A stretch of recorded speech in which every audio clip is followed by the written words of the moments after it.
എല്ലാവർക്കും എൻ്റെ വീഡിയോയിലേക്ക് സ്വാഗതം.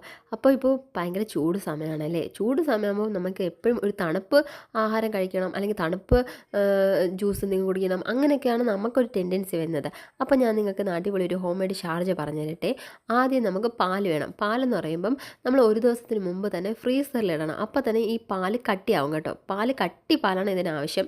അപ്പോൾ ആ പാൽ എന്നിട്ട് നമ്മളിതിനെ ഒരു 2-3 പ്രാവശ്യം പൊടിക്കണം കേട്ടോ. ചെറിയ ചെറിയ പീസാക്കിയിട്ട് നമ്മളെന്തെങ്കിലും മിക്സിയിട്ട് ജാറിലിടണം. എന്നിട്ട് ഒരു 3 ടീസ്പൂൺ പഞ്ചസാര, ഒരു 6-7 ഹോർലിക്സ് ബിസ്ക്കറ്റ് തന്നെ വേണം.